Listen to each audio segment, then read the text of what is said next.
एक लड़की अपने बेस्ट फ्रेंड को घर ले जा रही थी जिसने काफी पी रखी थी।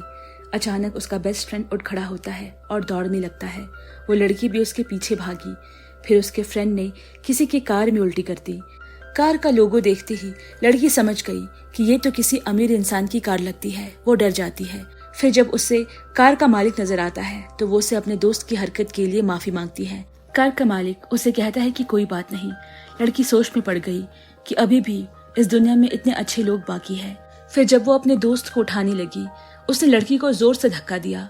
कार का मालिक लड़की को बचाने की कोशिश करता है, लेकिन तभी लड़की ने मालिक के सीने पर अपना हाथ रख दिया, जिससे उस आदमी के मुंह से एक लाल रंग का मोती बाहर निकला, जो सीधा लड़की के मुंह में जा गिरा। लड़की तुरंत बेहोश हो जाती है। जब उसे होश आया तो उसने देखा कि वो किसी नई जगह पर है और वो कार का मालिक ठीक उसके सामने बैठा है। लड़की ने पूछा कि वो उसे यहाँ क्यों लाया है। लड़का कहता है कि तुम बेहोश हो गई थी, इसीलिए मुझे मजबूरन तुम्हें यहाँ लाना पड़ा। मेरी एक बेशकीमती चीज तुम्हारे पास है जो तुम्हें लौटानी होगी। दरअसल वो उस लाल मोती की बात कर रहा है जिसे उसने पिछले 900 साल से संभाल कर रखा है। लड़की को कुछ समझ नहीं आया। उसने पूछा कि क्या वो मोती इतना कीमती था। लड़का बोला कि मैं एक फॉक्स था। लड़की ने डर के मारे अपने कदम पीछे कर लिए और सोचने लगी कि भला वो क्यों इस सनकी आदमी से टकराई। वो अपनी जेब से किसी को कॉल करने के लिए फोन निकाल रही थी कि तभी एक बड़ा सा 9 पूंछों वाला फॉक्स, जिसे जेड फॉक्स भी कहते हैं, उसके सामने आ गया। लड़की डर के मारे फिर बेहोश हो गई। जब वो होश में आई तो उसने उस लड़के को फिर अपने सामने देखा। लड़की की तो मानो बोलती बंद हो गई थी। फॉक्स को पता था कि लड़की डर गई है। उसने कहा कि मैं तुम्हारे लिए चाय बनाकर लाता हूँ। तब जाकर लड़की थोड़ा शांत हुई। इसके बाद जब वो फॉक्स उसे ये पूछने के लिए मुड़ा कि तुम चाय में कितनी चम्मच चीनी लोगी, लड़की वहां से भाग निकली थी। लड़की को क्या मालूम था कि भागना इस बात का कोई हल नहीं। अगले दिन जब वो स्कूल पहुंची तो उसके एक लड़के दोस्त ने उसे पीछे से पकड़ने की कोशिश की, पर वो लड़की तुरंत गिर पड़ी। लड़की को कुछ समझ नहीं आया। वो उसकी मदद करना चाहता था, पर लड़की को छूते ही उसे करंट लगने लगा। लड़की को फिर वापस फॉक्स के पास जाना पड़ा। वो उससे पूछने लगी कि क्या उसकी बॉडी में ये सब उस मोती की वजह से हो रहा है।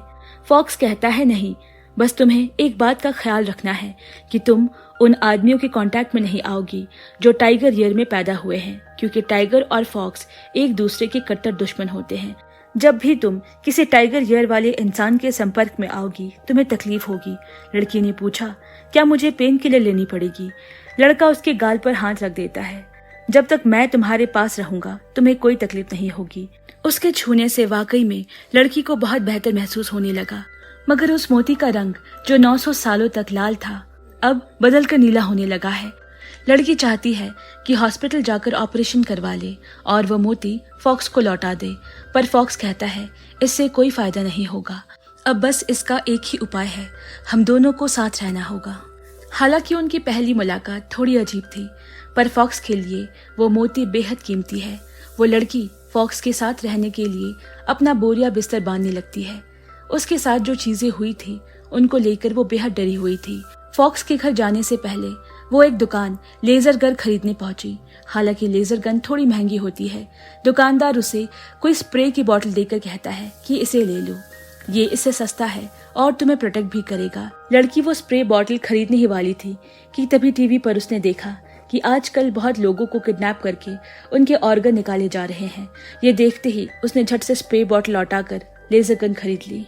लड़की ये नहीं जानती थी कि वो किसी इंसान के साथ नहीं बल्कि एक 9 टेल फॉक्स के घर रहने जा रही है, जो 900 सालों से भी ज्यादा पुराना है।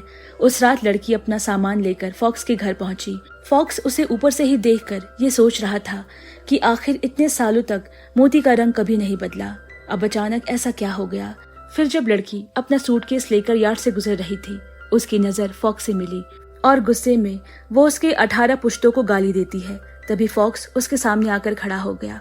अंदर जाकर फॉक्स ने उसे उसका कमरा दिखाया। लड़की को लगा कि अब बस वो उसके जाने के बाद कमरे का दरवाजा अंदर से लॉक कर लेगी। उसी वक्त फॉक्स ने उसे बुलाकर उसका नाम पूछा। अब तक वो उसका नाम नहीं जानता था। लड़की ने अपना नाम ली डैम बताया। इसके बाद वो जल्दी जल्दी अपने कमरे की तरफ जाने लगी और जल्दबाजी में उसके सामान से वो टीजर गन गिर गया। उसने हड़बड़ी में फॉक्स से कहा कि ये गिफ्ट तुम्हारे लिए है। जल्दबाजी में मैं इसे पैक करना ही भूल गई। फॉक्स भी मुस्कुराकर उसे रख लेता है। रात को ली अपने बिस्तर पर लेटे लेटे सोच रही थी कि आज रात तो उसे बिल्कुल नींद नहीं आएगी, लेकिन वो पूरी रात चैन से सो गई और सीधा अगली सुबह उसकी आंख खुली। सुबह उठकर उसने देखा कि फॉक्स ने उसके फ्रिज को खाने पीने की अलग अलग चीजों से भर दिया है, यहाँ तक कि वो ली की पढ़ाई का खर्च उठाने की भी बात करता है। ली को ये सब देखकर बहुत खुशी होती है। एक आदमी जो 900 सालों तक अकेला था, पहली बार किसी लड़की के साथ रह रहा था। अगले ही पल फॉक्स एक बूढ़े आदमी में बदल जाता है। वो ली से कहता है कि मुझे किसी बिजनेस ट्रिप पे 2 दिनों के लिए फ्रांस जाना है और उसके लिए मुझे इस आइडेंटिटी को यूज करना होगा। अगर तुम्हें किसी भी चीज की जरूरत पड़े तो मुझे कॉल करना। ली उसे कहती है कि तुम बेफिक्र होकर जाओ। रात को ली के कुछ दोस्त उसे मिलने बुलाते हैं। ली अच्छी तरह जानती थी कि अब सब कुछ बदल चुका है। अगर वो टाइगर ईयर में पैदा हुए लोगों के आसपास रही तो कुछ भी गड़बड़ हो सकती है। वो तुरंत वहां से जाने लगी। तभी उसका फोन उसके हाथ से फिसल कर गिर गया। एक आदमी ने उसे उठाया जिसके इरादे कुछ ठीक नहीं थे। ली तुरंत उसका फोन लेकर जाने लगी, लेकिन तभी उसने ली के कंधे पर हाथ रख दिया। ली के पेट में तेज दर्द शुरू हो गया। ये बात बहुत साफ थी कि वो आदमी टाइगर ईयर में पैदा हुआ था। ली इतने दर्द में थी कि वो कुछ बोल नहीं पा रही थी। उस आदमी को लगा कि ली उसके साथ चलने को सहमत है, इसीलिए वो उसे बाहर ले गया। ली का चेहरा दर्द से पीला पड़ने लगा, पर वो आदमी उसे होटल ले जाने पर तुला हुआ था। ली मन ही मन सोच रही थी कि काश इस वक्त कोई यहाँ आ जाए और मुझे बचा ले। उसके शरीर में बिल्कुल भी जान नहीं बची थी। अगले ही पल फॉक्स वहां पहुंच जाता है। उसने तुरंत ली को संभाला और वहां से ले जाने लगा। उस आदमी ने जब फॉक्स को रोकने की कोशिश की, उसे एक जोर का चाटा पड़ा और वो 10 फीट दूर जा गिरा। इसके बाद धीरे धीरे फॉक्स और ली के दरमियान दूरियां कम हो गई। ली जानती है कि फॉक्स ने ये सब उसके शरीर में जो मोती है उसे बचाने के लिए किया है। उसने फॉक्स से पूछा, क्या उस मोती को मेरे शरीर से निकाला नहीं जा सकता? फॉक्स ने कहा कि इंसानी शरीर कमजोर होता है, वो ज्यादा दिनों तक उस मोती को अपने शरीर में समा नहीं सकती, ज्यादा से ज्यादा बस 1 साल। फिर ली ने पूछा कि अगर वो मोती मेरे शरीर से कभी बाहर ही नहीं निकला तो? फॉक्स ने कहा, तो फिर तुम मारी जाओगी। मरने की बात सुनकर अगले दिन ली अपनी पसंदीदा चीजें खाने के लिए टूट पड़ी। इधर घर पर फॉक्स को उसकी चिंता हो रही थी क्योंकि घड़ी में 11 बज गए थे। वहीं ली ने कुछ ज्यादा ही पी ली थी। उसे ढंग से चला तक नहीं जा रहा था। वो फिसल कर गिर गई और उसने उस लाल मोती को अपने सामने पड़ा देखा जो उसके मुंह से बाहर आया था। ली दौड़कर घर गई और फॉक्स से कहा कि देखो, मैं अब नहीं मरूंगी। फॉक्स कहता है, ये तो बस एक कैंडी है। ली दुखी हो जाती है। फिर उसे वॉमिट होने वाली थी। वो भागकर वहां रखे कुछ एंटिक बॉल पे उल्टी करने जा रही थी। तभी फॉक्स उन चीजों को हवा में उछाल देता है और झट से बाथरूम का दरवाजा खोल देता है। फिर ली बाथरूम में चली गई। अगले दिन ये यूनिवर्सिटी गई जहाँ उसे कुछ सीनियर लड़के दिखे। वो दबे पांव उनके बगल से गुजर रही थी। जैसे ही वो लोगों से दूर गई, उसने चैन की सांस ली। लेकिन कुछ स्टूडेंट्स की भीड़ वहां से गुजरने की वजह से वो गिरने ही वाली थी कि एक लड़के ने उसे आकर बचाया। वो लड़का ली का सीनियर था। तो उसने पूछा कि क्या तुम टाइगर ईयर में पैदा हुए हो? लड़के ने जवाब दिया कि मैं कैट ईयर में पैदा हुआ हूँ। ली कहती है कि तुम लकी हो। सीनियर कंफ्यूज हो जाता है। इतना कहकर ली वहां से जाने लगी कि तभी उसे किसी की आवाज आई। इस बार जिसने उसे बुलाया था वो यूनिवर्सिटी का सबसे हॉट लड़का सुनवू था। ली को मालूम है कि वो टाइगर ईयर का पैदा हुआ है। हालांकि वो बस ली को उसकी शर्ट उठाकर देने जा रहा था जो जमीन पर गिर गई थी। सुनवू को पास आता देख ली एकदम से डर जाती है और उसे शर्ट को जमीन पर फेंक देने को कहती है। फिर ली बड़ी सावधानी से उस शर्ट को जमीन से उठाती है और उसे थैंक यू बोलकर वहां से भाग जाती है। सुनवू को ये सब बड़ा अजीब लगा। वो ना सिर्फ यूनिवर्सिटी का सबसे हॉट लड़का था बल्कि वो बहुत अमीर भी था। हर लड़की उस पर मरती थी। उसने सोचा कि भला ये कौन है जो मुझसे इस तरह डर कर भाग गई मानो मैं कोई भूत हूँ। घर जाकर ली ने फॉक्स के साथ एक कॉन्ट्रैक्ट साइन किया और कहा कि अगर तुम अपनी मोती की रक्षा करना चाहते हो तो तुम्हें मुझे प्रोटेक्ट करना होगा। इस तरह मैं और तुम्हारा मोती दोनों सुरक्षित रहेंगे। फॉक्स भी वो कॉन्ट्रैक्ट साइन कर देता है। ली को लगा कि उसने एक अच्छी डील तय की है, लेकिन उसे नहीं खबर कि फॉक्स कितने चालाक होते हैं। इसके बाद फॉक्स अपनी किसी 700 साल पुरानी दोस्त यांग के पास जाता है और उसे बताता है कि कैसे उस लड़की ने मेरा मोती निगल लिया जिसका रंग अब लाल से नीला होने लगा है। उसकी दोस्त कहती है, ये तो अच्छी खबर है। फॉक्स कहता है, मैं किसी जवान लड़की से प्यार नहीं कर सकता। मैं फिर से वो गलती दोहराना नहीं चाहता जो 600 साल पहले घटी थी। जब से ली ने उस मोती को निगला है उसके शरीर में अजीब सा दर्द रहता है। फिर हम देखते हैं कि ली अपने दोस्तों के साथ रेस्टोरेंट में है। सामने बैठा सुनवो उसे देख रहा है, जो कि ली ने भी नोटिस किया और वहां से जाने लगी।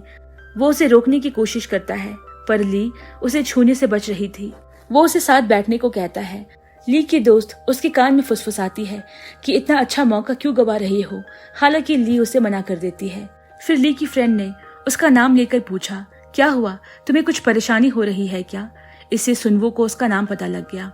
उसने वापस ली से बात करने की कोशिश की, पर ली उससे दूरी बनाने लगी। इससे सुनवो उदास हो जाता है। ये देखकर उसके दोस्त उसे चीयर अप करने लगे। फिर उसने ली की कमर पर हाथ रखने की कोशिश की, लेकिन ली जो पहले से चौकन्ना बैठी थी वहां से शिफ्ट हो गई।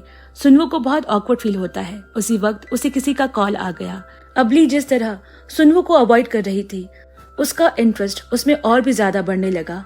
वो कॉलेज के बाद ली का वेट करता है, उसके लिए कुछ ड्रिंक्स लाता है और उसका फोन छीनकर उसमें अपना नंबर सेव कर देता है। फिर वो ली से कहता है कि अगली बार तुम्हें कोई भी ड्रिंक्स चाहिए तो तुम मुझे कॉल कर देना। उसे लगा कि अब तो बात बन गई, पर उसने ये नहीं सोचा था कि ली उसके मुंह पर सीधा मना करके चली जाएगी। उस लड़के ने पहले कभी रिजेक्शन फेस नहीं किया था। अब ली को पाना उसका जुनून बन गया। वहीं ली घर जाकर रोने लगी। अपनी जिंदगी के 18 साल वो बिल्कुल हेल्दी थी, पर अब अचानक उसके साथ ये सब क्या हो रहा है उसे कुछ समझ नहीं आ रहा। उसे इस बात का भी डर था कि वो अगले साल तक जिंदा रहेगी भी या नहीं। फॉक्स बाहर से ये सब देख रहा था। वैसे तो उसे पता था कि मोती को उसके शरीर से बाहर कैसे निकालना है, फिर आखिर उसने ली से झूठ क्यों बोला। इसके बाद फॉक्स ली के पास गया और उसे कहा कि मैं तुम्हें कुछ बताना चाहता हूँ। उसका हाथ पकड़ते ही फॉक्स को ली के शरीर के अंदर का फॉक्स नजर आने लगा। उसने ली से कहा, ऐसा सोचो कि वो सब एक सपना था।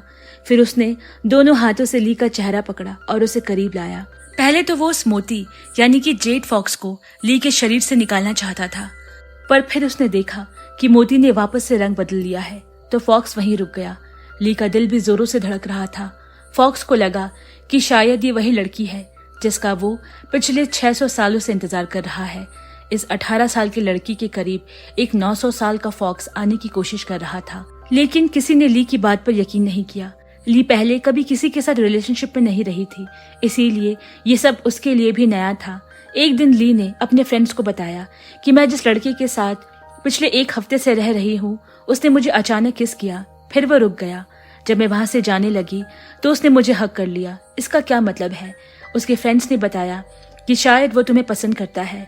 इस तरह फॉक्स के दिमाग में भी तरह तरह के सवाल चल रहे हैं। उसने अपने फ्रेंड यांग से पूछा कि पहले तो मोती का रंग लाल था, फिर नीला हो गया, और जब मैं उसे निकालने गया तो वो फिर लाल हो गया। ऐसा क्यों हुआ?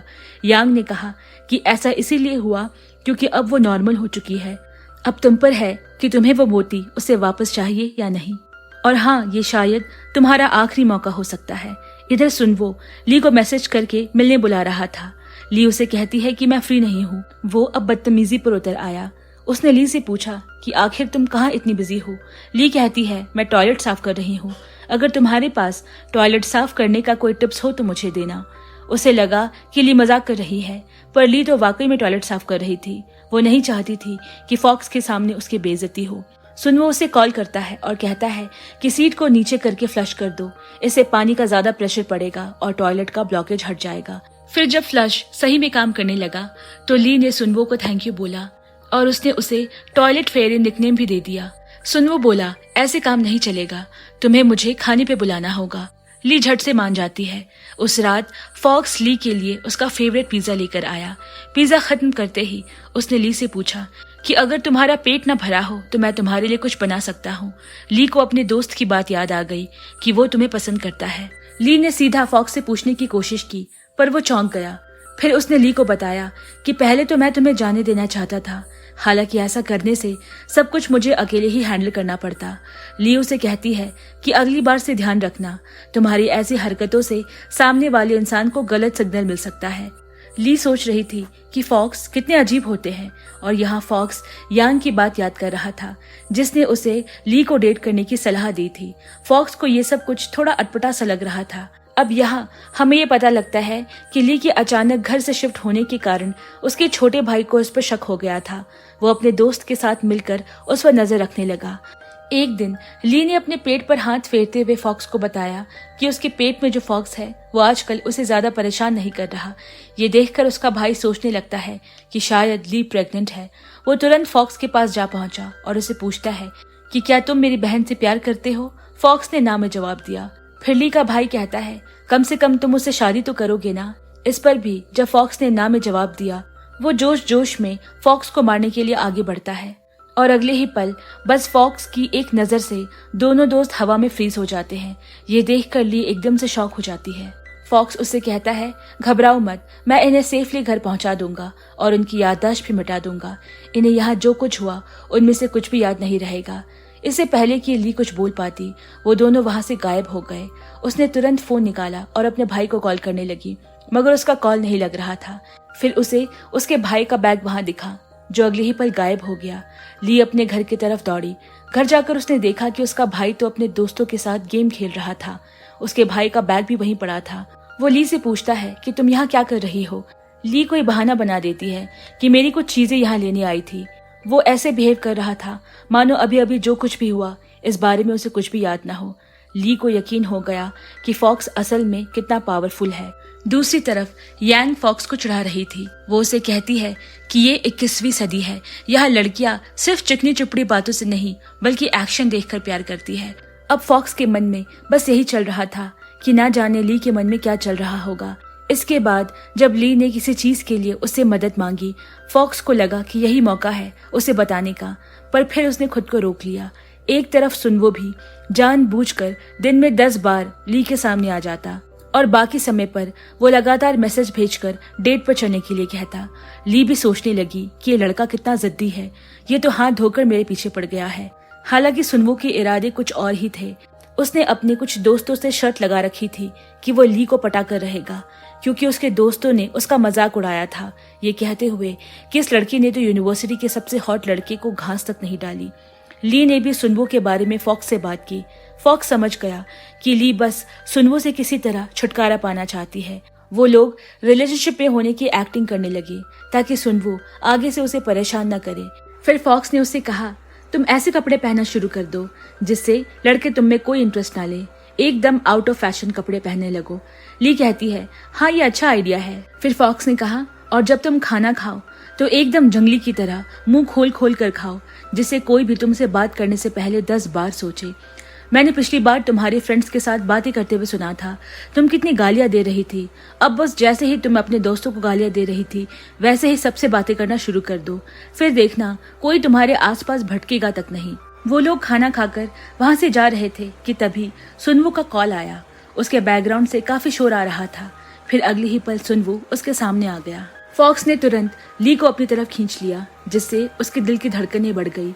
ली ने देखा कि फॉक्स एकटक सुनवो की ओर घूरे जा रहा है, तो उसने झट से दोनों को एक दूसरे से इंट्रोड्यूस करवाया। हालांकि ली ऐसा नहीं बोल सकती थी कि वो एक फॉक्स है, तो उसने बस इतना कहा कि मैं इनसे अभी अभी मिली हूँ। मगर सुनवो को इस बात से कोई फर्क नहीं पड़ता। उसने तो फॉक्स के सामने ही ली से पूछ लिया क्या तुम मेरे साथ कल पिक्चर देखने चलोगी? फॉक्स इस बात से बिल्कुल भी खुश नहीं था। उसने जाने से पहले जानबूझकर ली के सर पर हाथ फेरा और फॉक्स को घूरने लगा। सुनवो के छूते ही ली की तबीयत खराब हो गई, क्योंकि वो टाइगर ईयर में पैदा हुआ था। फॉक्स ने भी सुनवो को ऐसे देखा मानो वो उसे जिंदा ही निकल जाना चाहता हो। फिर आखिर वो दोनों डेट पर गए। मूवी के बाद अचानक बारिश होने लगी। दिन के अंत में सुनवो को रियलाइज हुआ कि उसके पैसे खत्म हो गए हैं।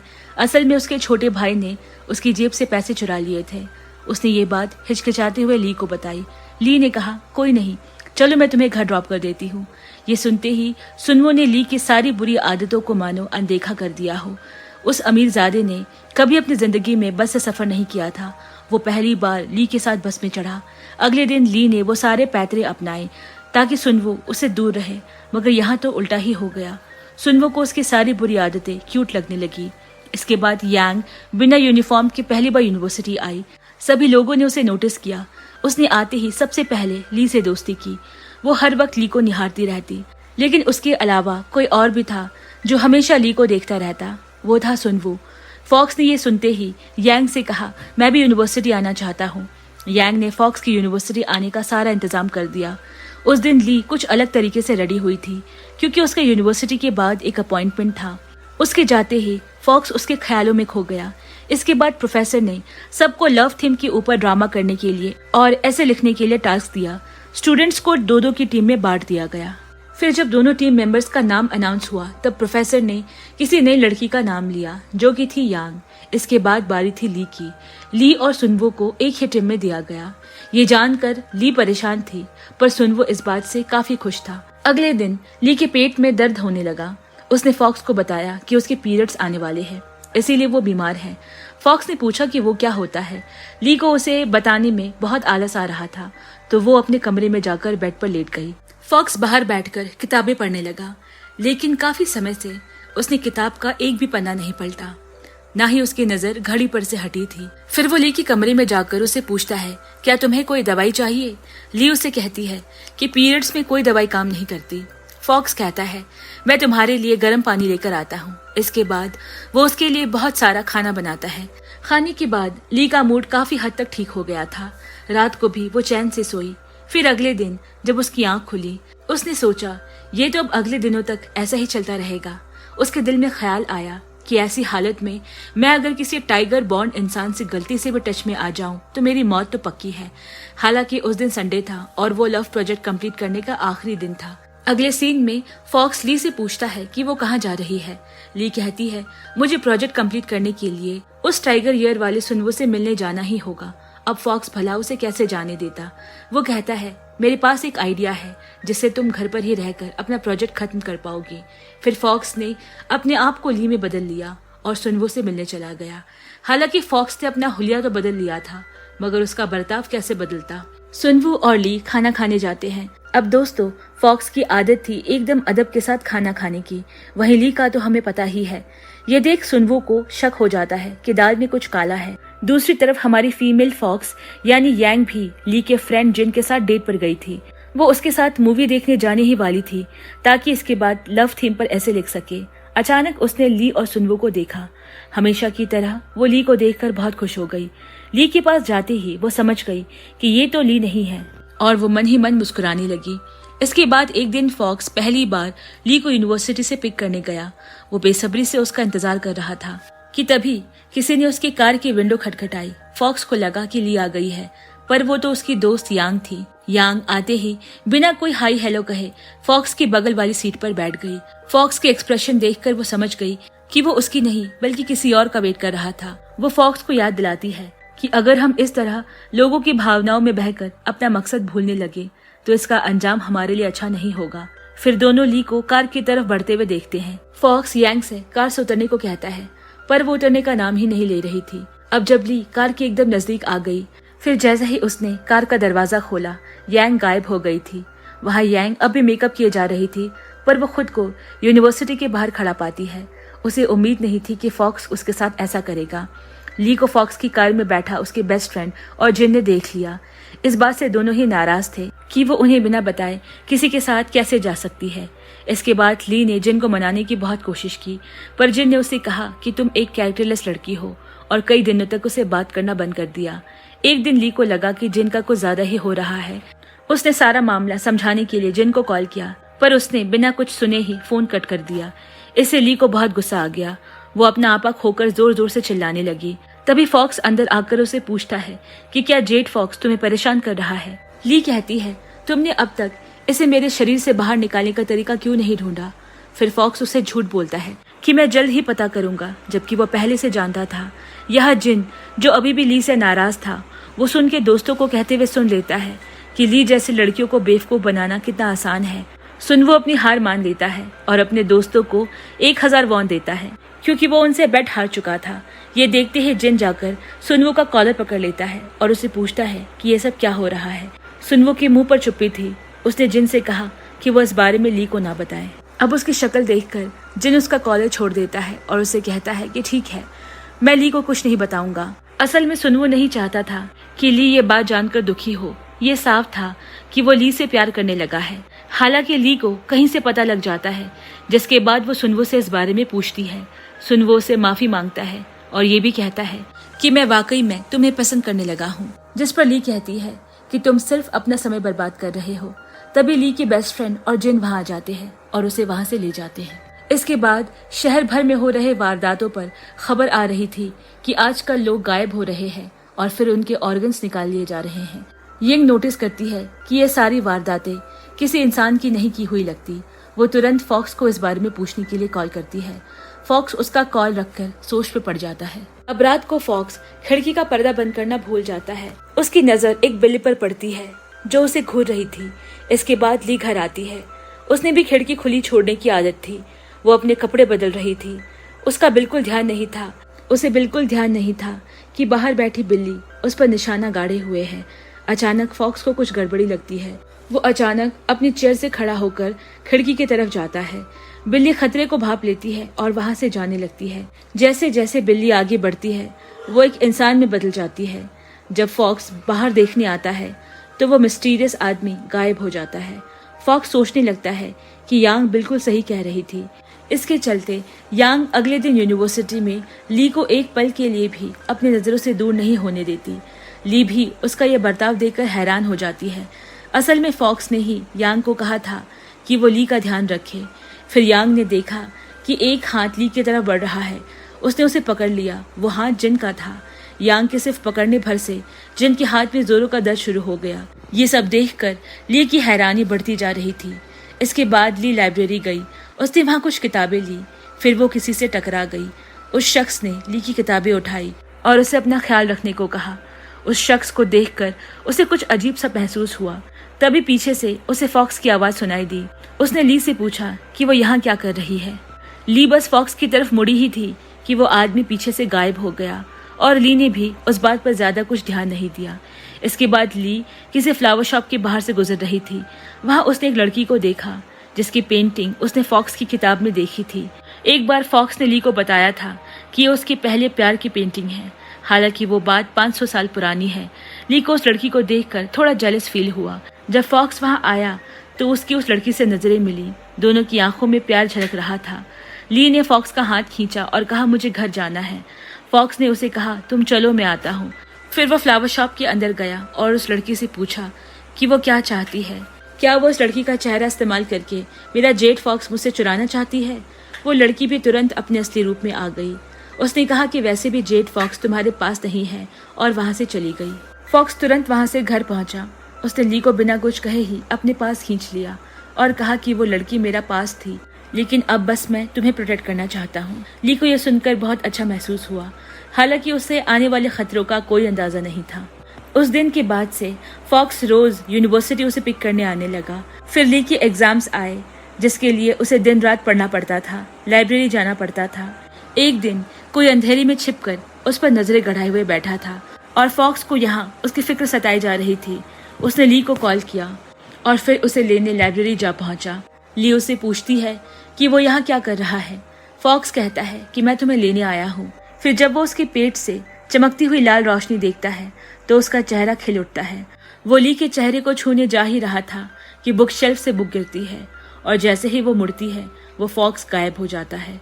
उसे नहीं पता था कि वो असल में फॉक्स नहीं था बल्कि एक इविल स्पिरिट था जो फॉक्स का भेस लेकर आई थी। तभी असली फॉक्स ने वहां आकर इविल स्पिरिट का गला दबोच लिया, जिससे वह वहीं उसकी आंखों के सामने गायब हो गई। फॉक्स को डर लगने लगा कि शायद माउंटेन गॉड जो सब कंट्रोल करते हैं वो यही कहीं है। माउंटेन गॉड फॉक्स को याद दिलाते हैं कि याद रखना, कहीं तुम भी इस इविल स्पिरिट की तरह ना बन जाओ। अब ये लड़की ही तुम्हारा आखिरी मौका है जिसकी मदद से तुम फिर से फॉक्स से इंसान बन सकते हो। अगले दिन वो ली को ट्रिप पर ले जाता है। ली उससे पूछती है कि जब मैं पहले तुम्हें घूमने फिरने की बात करती थी तो तुम हमेशा मना कर दिया करते थे, फिर इस बार प्लान कैसे बना लिया। फॉक्स कहता है तब की बात और थी, अब उसका नजरिया बदल चुका है। ली खुश हो जाती है इस बात से अनजान कि फॉक्स का इरादा तो कुछ और ही है। दोनों काफी सारी फोटोज क्लिक करते हैं और ऐसी जगह भी जाते हैं जहां लोगों की विशेष पूरी होती है। ली अपने लिए कोई विश मांगती है जिसके बाद अपने आप उसकी आंखों से आंसू बहने लगते हैं। उन्हें वहां घूमते घूमते शाम हो गई। ली कहती है ये जगह बहुत अच्छी है, हमें अगले साल भी वापस आना चाहिए। ये सुनकर फॉक्स उसे कहता है मैंने तुम्हें बेवकूफ बनाया। मैं शुरू से जानता था कि उस लाल मोती को तुम्हारे शरीर से कैसे बाहर निकालना है। मैं बहुत सेल्फिश हो गया था क्योंकि मुझे तुम्हारी एनर्जी चाहिए थी ताकि मैं फॉक्स से इंसान में तब्दील हो जाऊं। इसीलिए मैंने उस मोती को तुम्हारे अंदर ही रहने दिया, लेकिन अब मैं ये सब खत्म करना चाहता हूँ। इसके बाद तुम्हारी सारी याददाश्त मिट जाएगी। ये कहते हुए फॉक्स ने उसे किस कर लिया, जिसके बाद मोती वापस से उसे मिल जाता है। ली की आंखों से बस आंसू बह रहे थे। अगले दिन ली की लाइफ में सब कुछ पहले की तरह नॉर्मल हो चुका है। फिर अचानक जब वो यूनिवर्सिटी जा रही थी, उसे कोई जाना पहचाना चेहरा याद आया और वो जमीन पर बैठकर रोने लगी। सुनवो ने आकर उसे पूछा कि क्या तुम ठीक हो? ली कहती है, मुझे अजीब से महसूस हो रहा है। उसने कहा कि कुछ देर के लिए यहाँ बैठ जाओ। हालांकि सुनवो ने उसे रोते हुए देखा, उसे इस बात की खुशी थी कि कम से कम ली ने उसे पहले की तरह इग्नोर तो नहीं किया। तभी यांग वहां से गुजर रही थी। वो ये सोचने लगती है कि भला ली इस टाइगर ईयर बॉर्न लड़की की इतना क्लोज बैठकर क्या कर रही है। इधर फॉक्स के दिलो दिमाग पर भी ली की यादें छाई हुई थी। यांग उसे पूछती है कि क्या तुमने कोई ऐसा काम तो नहीं किया जिससे तुम्हें पछतावा हो रहा हो। फॉक्स पूछता है कि क्या तुमने ली को देखा। यांग कहती है, अगर तुमने ली की एनर्जी लेने के लिए उसकी बॉडी में मोती रखा था तो अब तुम भावनाओं में क्यों बह गए। खैर, अब जो हुआ सो हुआ। अब तुम्हें अपना नेक्स्ट टारगेट ढूंढना होगा क्योंकि तुम्हारे पास वक्त कम बचा है। और मुझे एक बात बताओ, तुमने ली की यादें क्यों नहीं मिटाई। फॉक्स कहता है, मैंने उसके दिल से मेरी सारी यादें मिटा दी है। यांग को ये बात बड़ी अजीब लगती है। उसे लगा कि फॉक्स की पावर शायद धीरे धीरे कम होती जा रही है। फिर अचानक बारिश होने लगी। ली का भी मन कहीं नहीं लग रहा है। फिर उसने देखा कि कोई उसके सर पर अम्ब्रेला लेकर खड़ा है। उसने मुड़कर देखा तो वो फॉक्स था, पर वो बिना कुछ कहे वहां से जाने लगी। फॉक्स ने कहा, बारिश तेज हो रही है, अम्ब्रेला ले लो। ली कहती है, मैं किसी अजनबी से अम्ब्रेला क्यों लूं। ली के मुंह से ये सुनते ही फॉक्स को बहुत बुरा लगता है। इसके बाद यूनिवर्सिटी में एक नया प्रोफेसर आया। वो और कोई नहीं बल्कि फॉक्स खुद था। हालांकि सभी लड़कियां फॉक्स को देखते ही उस पर लट्टू हो गई। एक अकेली ली ही थी जो ये सोच रही थी कि उसे यहाँ नहीं आना चाहिए था। फिर लिफ्ट में जाते वक्त ली फॉक्स और सुनवो दोनों से टकराती है।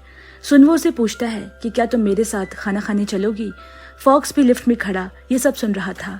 तभी ली लिफ्ट से निकलने लगती है, पर लिफ्ट वाइब्रेट करती है, जिससे सुनवो और फॉक्स दोनों एक साथ ली को झट से पकड़ लेते हैं। वो तुरंत फॉक्स से अपना हाथ छुड़ाकर सुनवो को थैंक्स कहकर वहां से चली जाती है। इससे फॉक्स को बुरा लगता है। अब सुनवो ली के पीछे पीछे जाने लगा, जिस पर ली चिढ़कर उसे कहती है कि कल जो बाहर खाने का टेक्स्ट तुम्हें आया था वो दरअसल मैंने नहीं भेजा था। असल में सुनवो ने देखा था कि ली का मूड ऑफ है तो वो उसे टेक्स्ट करके चेयर अप करना चाहता था।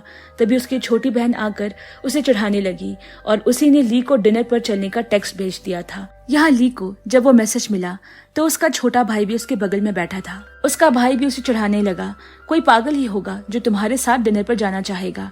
और उसने सुनवो को मैसेज में हाँ लिखकर भेज दिया। ली सुनवो को बताती है कि मैं किसी और को पसंद करती हूँ। ये सुनकर सुनवो को बहुत बुरा लगा। ये बातें फॉक्स भी छिपकर सुन रहा था। उसे लगा कि क्या पता होगा कोई ना कोई जिसे वो पसंद करती है। अब सुनवो जब भी ली को देखता बस यही सोचने लगता कि आखिर वो लड़का कौन है जिसे ली लाइक करती है। हालांकि उसे पता था कि यूनिवर्सिटी में ली सिर्फ जिन के क्लोज है। उसे लगता है अगर वो जिन है तो उसमें ऐसी क्या बात है जो मुझ पे नहीं। फिर लेक्चर के दौरान प्रोफेसर यानी फॉक्स ने जिन और ली को हंसते हुए देखा। उसे भी ऐसा ही लगा कि ली जिस लड़के को पसंद करती है वो शायद जिन ही है। यूनिवर्सिटी के बाद सुनवो अपनी बहन को जिन की फोटो दिखाकर पूछता है, बताओ तो हम दोनों में से ज्यादा स्मार्ट कौन है, ये लड़का या मैं। अब सुनवो भी वाकई में जिन से कई ज्यादा हैंडसम था। वो तुरंत अपनी बहन का जवाब सुनते ही उसे पैसे देकर कहता है, लो अपने लिए कुछ ऑर्डर करा लो। और फिर खुद को आईने में निहारने लगता है। इसके बाद जिन और ली बाहर जाते हैं। हमेशा की तरह जिन ने ज्यादा पी ली और ली को उसे घर छोड़ने जाना पड़ता है। इस बार भी जिन ने नशे में किसी की कार का शीशा तोड़ दिया। अचानक कार में से एक लड़की बाहर आई जो यांग थी। इससे पहले कि ली कुछ कहती उस कार से एक और शख्स बाहर आया जो कि फॉक्स था। ली को कुछ समझ नहीं आया। वो जल्दी जल्दी जिन को लेकर जाने लगी। फॉक्स उसकी मदद करना चाहता था पर ली ने उसे पीछे धकेल दिया और कहा कि कोई जरूरत नहीं, मैं खुद मैनेज कर सकती हूँ। फिर उसने यांग से सॉरी कहा और वहाँ से चली गई। अगले दिन यूनिवर्सिटी की पिकनिक जा रही थी। यांग बस में ली की बगल वाली सीट पर जाकर बैठ गई। इससे ली को वो रात वाला किस्सा याद आ गया जब फॉक्स यांग की कार से उतरा था। अगले सीन में सुनवो अपने दिल की बात ली को बताने वाला था। तभी जिन वहाँ आ गया। सुनवो ने जिन से कहा, क्या तुम हर समय ली के इर्द गिर्द ही मंडराते रहते हो, तुम्हें और कोई काम नहीं है। इससे दोनों के बीच बहस छिड़ गई। यांग ये सब कुछ देख रही थी। उसने उनकी वीडियो बनाकर फॉक्स को भेज दिया। फॉक्स की नजर तो सिर्फ ली पर टिकी थी। उसने उसकी फोटो देखकर कोई स्पेल चैंट किया, जैसे अगले ही पल ली उसके पास खिंची चली आई। फॉक्स ने तुरंत जाकर उसे किस कर लिया। ली भी उसे किस करने लगी। कुछ ही पलों में फॉक्स की आंखों का कलर बदल गया और वो ज्यादा तेजी से ली को किस करने लगा। ली ने तुरंत अपने आप को छुड़ाया। तभी फॉक्स को यांग की बात याद आ गई। यांग ने कहा था फॉक्स हमेशा इंसानों की एनर्जी को सक करने की फिराक में रहता है। उसे एहसास होता है कि ये प्यार नहीं है, ये बस उसके अंदर की वो भूख है जो ली से एनर्जी चुराना चाहती है। फॉक्स यांग से मिलकर उससे पूछता है कि आखिर इस फीलिंग को कंट्रोल कैसे करते हैं। यांग ने कहा तुम्हें बस उससे मिलने से बचना होगा। हालांकि अब तो बहुत देर हो चुकी थी। इस बात को एक दिन बीत गया, पर ली अब भी उस बारे में सोच सोचकर एक्साइटेड फील कर रही है। अगले दिन फॉक्स को कमजोरी सा महसूस होने लगा, तो उसने थोड़ी देर रेस्ट करने का सोचा। फिर क्लास में बच्चों को पता लगा कि प्रोफेसर की तबीयत खराब है, तो वो आज नहीं आएंगे। ली ये खबर मिलते ही फॉक्स को देखने चली गई। उसके चेहरे का रंग उड़ा हुआ था। हालांकि बेहोशी की हालत में फॉक्स ने किसी को उसका नाम पुकारते सुना। उसने आंखें खोली। ली की आंखें मानो उसे अपनी तरफ बुला रही हो। उसने झट से उसका हाथ पकड़ा और उसे अपनी तरफ खींचा। फिर अचानक उसे होश आ गया और उसने ली को वहां से जाने को कहा। यांग सारी सिचुएशन को समझ चुकी थी, जिससे वो आकर ली को बाहर ले गई। ली ने यांग से कहा मैं जानती हूँ तुम भी एक फॉक्स हो, मुझे बताओ कि यहाँ क्या चल रहा है। यांग कहती है मैं अगर तुम्हें बता भी दूं तब भी तुम नहीं समझ पाओगी, क्योंकि तुम एक इंसान हो। इसके बाद जब ली वहां से जा रही थी, सुनवो ने उससे पूछा क्या तुम्हारी तबीयत खराब है, इतनी कमजोर क्यों लग रही हो। अचानक सुनवो ने कई दिनों से ली को नहीं देखा था। ली को ये बात थोड़ी सी अटपटी लगी। वो अपना वेट चेक करवाती है तो उसे यकीन नहीं होता कि उसकी बॉडी का 10 किलो वजन कम हो गया है। उसे इस बात का पता लगता है कि दरअसल फॉक्स उससे उसकी एनर्जी चुरा रहा था। फॉक्स भी उसे कॉल करके यही कहता है कि हम एक दूसरे से जितना दूर रहेंगे उतना ही हमारे लिए बेहतर होगा। ली भी उसकी बात समझती है। फॉक्स उसे कहता है मैंने वो मोती तुमसे वापस ले लिया है, मगर मैं जब भी तुम्हें देखता हूँ मेरा दिल करता है तुम्हारी एनर्जी सक कर लूं, इससे तुम्हें खतरा हो सकता है। ली कहती है तुम सही कह रहे हो, जब तक इस बात का कोई हल नहीं मिलता हमें दूर रहना चाहिए। इससे फॉक्स दुखी था, पर वो ली को नुकसान नहीं पहुंचाना चाहता था। अगले दिन यूनिवर्सिटी में ली को कोई अनजान शख्स मिला। उसने उसे रोककर कहा आपकी लिपस्टिक गिर गई थी। ली ने उसके हाथों से वो लिपस्टिक ले ली। फिर वो तुरंत उससे पूछती है तुम्हें कैसे पता कि ये मेरी है। वो आदमी कहता है मेरी नजर तुम पर ही है। ली डर कर चली जाती है।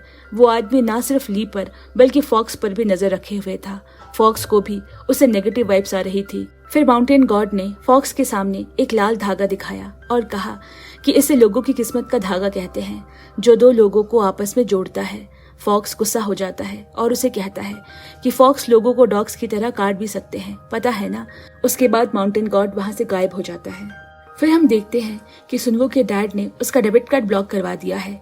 इस चक्कर में उसे सबवे में पार्ट टाइम जॉब ढूंढने जाना पड़ा, जो कि उसकी अंकल की थी। सुनवो का एटीट्यूड देखकर पहले तो वो उसे जॉब पर नहीं रखना चाहते थे।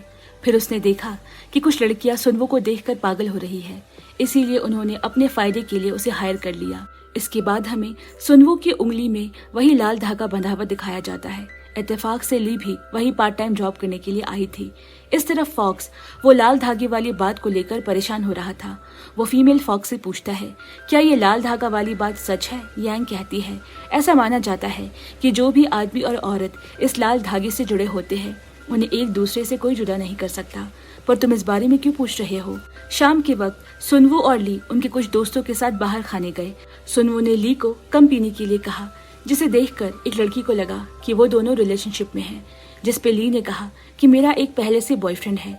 ये सुनते ही सुनवो का दिल टूट गया और उसने कुछ ज्यादा ही पी ली। नशे की हालत में भी उसे ली की ही फिक्र हो रही थी। ली वहां से जाते हुए उससे कहा अपना ख्याल रखना। तभी एक लाल धागा ली को जाने से रोक लेता है और वो ना चाहते हुए भी सुनवो की तरफ वापस आने लगी। ली को कुछ समझ नहीं आ रहा था। ली ने सुनवो के लिए टैक्सी बुलाया और फिर उसे उसमें बिठाया, मगर वो ली को भी अपने साथ ले जाना चाहता था। वहीं दूर खड़ा फॉक्स ये सब देख रहा है। उसने उसका हाथ ली के हाथ से छुड़वाया और टैक्सी का दरवाजा बंद कर दिया। फॉक्स को ली के हाथ पर बंधा वो लाल धागा साफ साफ नजर आ रहा था, जिसे देखकर वो उदास हो गया। ली को लगा कि फॉक्स सुनवो वाली बात को लेकर दुखी है। उसने कहा कि सुनवो ने कुछ ज्यादा ही पी रखी थी, इसीलिए मैं उसकी मदद कर रही थी और कोई बात नहीं है। फॉक्स कहता है, मुझे पता है, मैं कोई शकी किस्म का इंसान नहीं हूँ। अगले दिन जब ली काम पर आई तब फॉक्स ने उसे कॉल करके पूछा, क्या मैं तुम्हें काम के बाद पिक करने आ जाऊँ? ली सुनवो की तरफ देखकर उसे मना कर देती है। तभी अचानक सुनवो के हाथ से कुछ गिर गया और ली उसका नाम लेते हुए कॉल कट कर देती है। ये सब फॉक्स सुन लेता है। अब शाम को काम खत्म होने के बाद सुनवो ली को साथ घर चलने को कहता है, लेकिन ली मना कर देती है। फिर वो कहता है, मैं तुम्हें काम के बारे में कुछ पूछना चाहता हूँ, जिस पर ली उसके साथ चलने को राजी हो गई। ये सारा कुछ फॉक्स भी देख लेता है और उसे बुरा लगता है।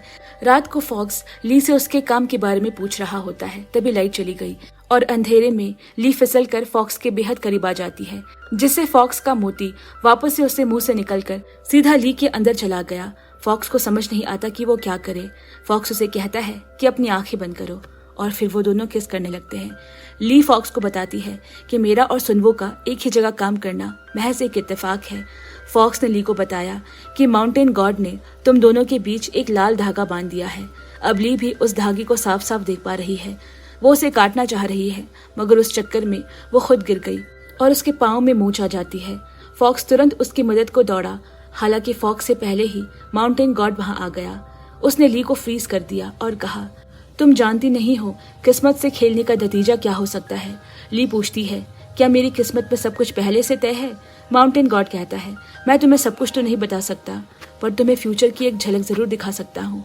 इसके बाद ली ने जब अपनी आंखें बंद की तो उसने अपने और सुनवो के बीच में कुछ प्यार भरे पल नजर आए। फॉक्स ने तुरंत अपनी शक्ति का इस्तेमाल करके फ्रीज को हटाया। माउंटेन गॉड ने फॉक्स से कहा, डरो मत, मैं बस इसे सपने दिखा रहा था। ये भी मत भूलना कि तुम बस एक जानवर हो और तुम्हें तुम्हारी किस्मत चुनने का कोई अधिकार नहीं। शाम में फॉक्स ली के कंधे पर सर रखता है और उसे कहता है, मुझे डर लग रहा है, कहीं कोई तुम्हें मुझसे छीन न ले। ली उससे कहती है, ऐसा कुछ नहीं होगा। और तभी हम देखते हैं कि फॉक्स ने गुस्से में ली और सुनवो के बीच का वो लाल धागा अपने हाथ में पकड़ा हुआ है। अगले दिन यूनिवर्सिटी के बाद ली को फॉक्स दिखा तो वो खुशी खुशी उसकी तरफ भागने लगी, पर उस लाल धागे ने उसे रोक लिया। सुनवो वहीं से गुजर रहा था। उसने तुरंत ली को लड़खड़ाने से रोका। ली समझ गई कि ये लाल धागे का असर है। सुनवो उसे बाहर ले जाना चाहता था, पर ली ने कहा कि आज वो किसी और के साथ है। सुनवो ने पूछा कि वो कौन है। तभी फॉक्स वहां आकर कहता है, आज मैं इसे लेने आया हूँ। सुनवो कहता है, तुम प्रोफेसर के साथ क्यों जा रही हो? फॉक्स के पास इस बात का कोई जवाब नहीं था। हड़बड़ी में ली के मुंह से निकल गया कि हम दोनों रिलेशनशिप में हैं। सुनवो कहता है, तुम्हें इतने सारे लड़कों के बीच बस यही एक आदमी मिला? ली को समझ नहीं आया कि सुनवो ने ऐसा क्यों कहा। फॉक्स ली का हाथ पकड़कर उसे वहां से ले गया। अगले दिन क्लास में भी ली सुनवो की ही कही बात को सोच रही थी। अगले सीन में हम फॉक्स के ऑफिस से एक टीचर को बाहर निकलते हुए देखते हैं। दोनों काफी मुस्कुराकर एक दूसरे से बातें कर रहे थे, जिसे ली भी देख रही थी। जब फॉक्स ने ये देखा तो उसने झट से अपना हाथ छुड़ाया और उसके बाद जो हुआ वो बिल्कुल अजीब था। फॉक्स की आंखों का रंग बदल गया, मानो उसके अंदर कोई आत्मा आ गई हो, और फिर टीचर वहां से चली गई। उसे भी जैसे फॉक्स ने अपने वश में कर लिया हो। ली को अपनी आंखों पर यकीन नहीं हो रहा था। फॉक्स ली को इस बारे में समझाना चाहता था, पर ली उससे नाराज थी। वो उसे कहती है कि अब तुम दूसरों की एनर्जी लेने के लिए इस हद तक गिर जाओगे कि लोगों को नुकसान पहुंचाने लगो। और अब यूनिवर्सिटी में भी फॉक्स और टीचर के चक्कर की बात फैल चुकी थी। यांग को जब ये बातें पता लगी तो वो तुरंत समझ गई कि इसके पीछे फॉक्स का क्या मकसद है। उसने ली को दुखी देखा और फिर उसे अपने साथ बाहर खाने पर ले गई। वहाँ यांग ने ली को बताया कि ये जो कुछ भी हो रहा है इसमें फॉक्स की कोई गलती नहीं। वो सालों से एक फॉक्स रह चुका है। उसके लिए दूसरों की एनर्जी पर जीना आम बात है। अगर वो चाहता तो तुम्हें भी इस बारे में कभी ना बताता और तुम्हारी एनर्जी सक करता रहता, पर उसने ऐसा नहीं किया। और क्या तुम जानती हो कि इस बार पहली बार उसका मोती हरे रंग में बदला था। यांग आगे कहती है कि लाल मोती ह्यूमन एनर्जी को अब्सॉर्ब करने के बाद हरे रंग का हो जाता है। जब मोती पूरा हरा हो जाए तब फॉक्स इंसानी रूप में हमेशा के लिए बदल सकता है। लेकिन तुमसे मिलने के बाद उसका मोती सिर्फ आधा हरा हुआ था, इसीलिए ये सब गड़बड़ हुई। जब ली को पता लगा कि फॉक्स वापस इंसान बन सकता है तो उसने यांग से कहा कि मुझे कुछ जरूरी काम है, और वहां से चली गई। फिर वो जाकर फॉक्स से मिलती है। फॉक्स कहता है, मैंने तुम्हें हर्ट किया, मुझे माफ कर दो। आगे से मैं ऐसा कोई काम नहीं करूंगा जिससे तुम्हें दुख हो। ली उससे मोती मांगती है, पर फॉक्स देने से मना कर देता है। वो नहीं चाहता कि उसे एनर्जी देने के चक्कर में ली खुद को कोई नुकसान पहुंचाए। ली तुरंत उसे हग कर लेती है और किस करने के बहाने उससे मोती छीनने की कोशिश करती है। फॉक्स के पास वहां से भागने के अलावा कोई चारा नहीं बचता। अगले दिन जब फॉक्स यूनिवर्सिटी गया, ली उसके ऑफिस में छिपकर उसका इंतजार कर रही थी और वो लगातार कई बार ली के सामने से गायब होता रहा, जिससे उसे कमजोरी महसूस होने लगी। यांग ये देखकर तुरंत फॉक्स की मदद करने पहुंच गई। इसके बाद यांग ने ली से कहा, तुम अगर चाहती हो कि फॉक्स तुम्हारी बात माने तो तुम्हें भी एक फॉक्स में बदलना होगा। फॉक्स जाल बिछाने में माहिर होते हैं। फिर ली जिन से कहती है, क्या तुम मेरी मदद करोगे? जिन सोच में पड़ गया, लेकिन जब वो यांग का नाम लेती है तो वो तुरंत मान जाता है, क्योंकि उसे भी यांग पसंद थी। फिर वो दोनों क्लास में ऐसे दिखाते हैं जैसे वो दोनों एक दूसरे की कंपनी को खूब एंजॉय कर रहे हैं। उन्हें साथ देखकर फॉक्स को जलन होने लगी। यांग भी सोच रही थी कि जो जाल उसने ली को बिछाने को कहा है, भला वो खुद उसे बुरा क्यों फील कर रही है। उसे अपने आप को समझाया कि वो इन चीजों पर गौर ना करे।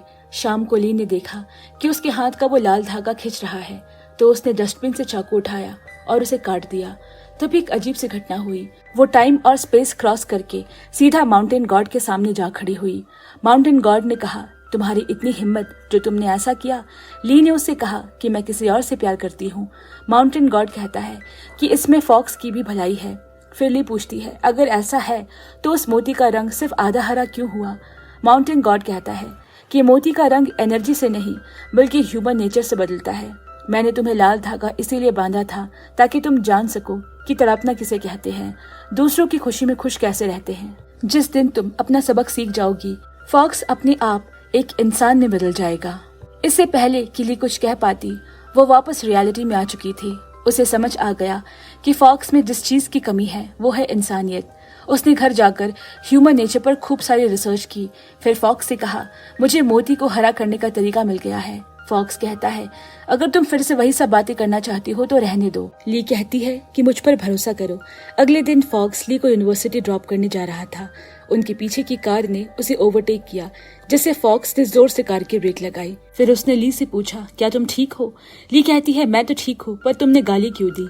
इस पर फॉक्स कहता है, अगली बार नहीं दूंगा। फिर ली गाड़ी से उतर कर जाने लगी और सोच रही है कि वो फॉक्स के नेचर को कैसे चेंज करे। तभी फॉक्स उसके सामने आ गया और ली के मुंह से निकल गया, सी यू एट होम। तभी ली के दोस्त वहाँ आ पहुंचे और उन्हें ये सुनकर बड़ा अचंभा हुआ। बात बदलते हुए ली ने कहा कि दरअसल उसे अपनी थीसिस की पढ़ाई में कुछ मदद चाहिए थे, इसीलिए वो कॉलेज के बाद प्रोफेसर के घर जा रही है। उसके दोस्त ने भी साथ उनके घर चलने की बात की और फॉक्स उनके सामने कुछ भी नहीं कह पाया। अब वो सभी फॉक्स के घर पे मौजूद हैं। इसके बाद ली वहाँ से स्टडी रूम का बहाना बनाकर जाने लगी। जिन हैरान है कि भला ली को प्रोफेसर के घर का स्टडी रूम कैसे पता। ली ने बात घुमाते हुए कहा कि नॉर्मली सभी के स्टडी रूम यही होता है। फॉक्स ने भी उसकी हाँ में हाँ मिलाई। इसके बाद उन्होंने जल्दी जल्दी अपना रिसर्च खत्म किया। मगर जब उनके जाने का वक्त आया, ली ने कहा कि हमें मिलकर पार्टी करनी चाहिए। अब जब वो लोग साथ बैठे थे, ली के बेस्ट फ्रेंड ने उसके सीक्रेट बॉयफ्रेंड के बारे में बात की। ली फॉक्स की तरफ देखकर अपने बेस्ट फ्रेंड को इशारा करती है, पर वो उसकी बात नहीं समझती। उल्टा वो कहने लगी कि याद है ना किस तरह उसने तुम्हें पिछली बार रुलाया था। ये सब सुनकर फॉक्स का पारा चढ़ता जा रहा था। फॉक्स अपने आप को रोकने की बहुत कोशिश कर रहा था, पर ली की बेस्ट फ्रेंड उसकी बुराई किए जा रही थी। फॉक्स से जब कंट्रोल नहीं हुआ, उसने ली का हाथ पकड़ा और उसके साथ वहां से गायब होकर दोनों यांग की कार में आ गए। फिर फॉक्स ने ली को किस किया। यांग मजाक में कहती है, मैं अभी यही बैठी हूँ, तुम्हें दिखाई नहीं दे रहा? ओह, अब मैं समझी, तुम्हारा 999 साल हो गया है, शायद तुम्हारी नजर कमजोर हो चुकी है। फॉक्स शर्मा गया और फिर वो दोनों वहां से घर पहुंचे। फॉक्स कहता है कि हो सकता है मैं थक गया हूँ, इस वजह से ऐसी गलती हो गई। मगर ली के जाते ही फॉक्स इस बारे में सोचने लगता है। वो अपनी शक्तियों को चेक करने के लिए हाथ आगे बढ़ाता है और बुक शेल्फ से एक बुक निकलकर सीधा उसके हाथ में आ जाती है। फिर वो फ्लावर पॉट को हिलाने की कोशिश करता है, मगर वो जरा सा हिलकर रुक जाता है। इसके बाद यांग को याद करने पर वो उसके सामने खड़ी हो जाती है। बीच बीच में उसका जादू काम कर रहा है और बीच बीच में नहीं। ये सुनकर यांग उसे बताती है कि तुम्हारा मोती आधे से भी ज्यादा हरा हो चुका है। एक बार ऐसे ही मैं अपने मैजिक से पेरिस गई थी, पर वहां पहुंचते ही मेरा मैजिक काम करना बंद कर दिया था। फिर जब वहां की पुलिस ने बिना पासपोर्ट के मुझे पकड़ा तो मेरा मैजिक वापस से काम करने लगा और मैं वापस अपने देश आ गई। और इसके कुछ ही दिनों बाद मैं इंसान में बदल गई। तुम्हारे साथ भी फिलहाल यही हो रहा है। ये सोचो कि अब तुम किसी भी पल इंसान में तब्दील हो जाओगे। रात को फॉक्स की गुड न्यूज ली को देना चाहता था, पर इससे पहले कि वो उसे पूरी बात बताता, उसने अपने आप को आईने में देखा। उसके हाथ ट्रांसपेरेंट होने लगे हैं। ये देख फॉक्स का दिल बैठ जाता है। ली ने फॉक्स की आधी गुड न्यूज सुनी, जिससे उसने खुशी के मारे उसे हक कर लिया, लेकिन फॉक्स ने उसे कुछ नहीं बताया। सोते वक्त फॉक्स को थोड़ा अजीब महसूस हो रहा था।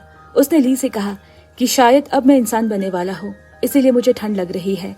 इतना कहकर वो ली के बेड में सो गया।